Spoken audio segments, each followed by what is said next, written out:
All right, let's get into some tracking. You can see that JC here is moving her hand, and we're going to track that movement. So whatever we put in her hand looks like it's moving really nicely. So the first thing I need to do is I need to open up my tracker panel. So I'm going to go up to Window, and I'm going to go to Tracker. There we go. So when I click on JC, what I want to do is I want to track motion.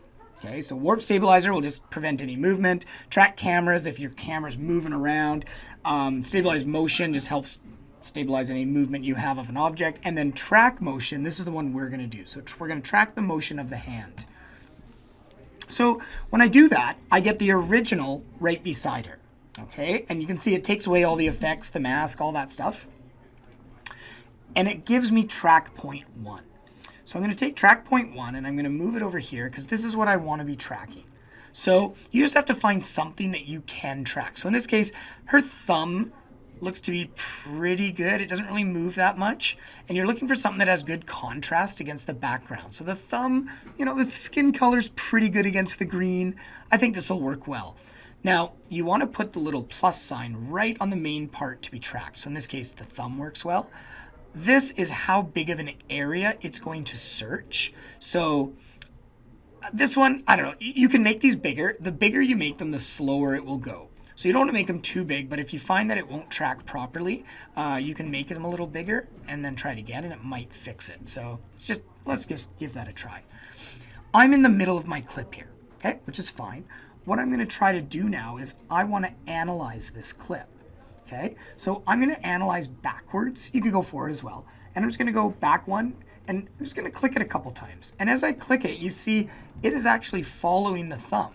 Now, I don't want to sit here clicking for every frame I have. So once I've seen that that's working pretty good, I'm just going to hit the play backwards or the analyze backwards. And you can see it is locked on there. That looks great. If it's not locked on, we're going to have to try something else. Maybe we have to restart it and change the size of that box. But this one, that worked really, really well. So now I'm going to go to the point where it stops tracking. So go back a little bit. Right there, it's on the thumb. I could try going forward one frame at a time, but I know this tracker's working great. So then I'm going to hit play.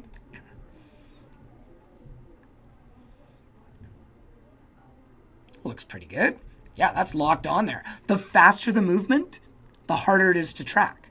Or if it changes direction, if it changes the angle, if the color is too similar to the background, those can all affect things. But in this case, that tracked really nicely. So you can imagine trying to keyframe that one frame at a time. This has done it perfectly. So it has all this data. It just analyzed all these little frames. What I need to do is I need to put all that data somewhere. So I'm going to come down here, and I'm going to make a new null object. So when we do tracking, null objects work so well. So I'm going to make a new null object called null1. And I could rename it if I want. I could call this null right hand. Especially a good idea if you have like multiple hands or you're tracking feet or anything like that.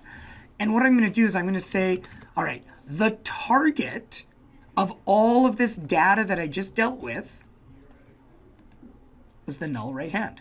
That's where I want to apply all that motion to. So it's got all this data from tracker 1, right? Track point 1 right up there. And I can just edit the target to the null right hand and apply. Just the X and Y is fine. Just use the default settings. Click OK.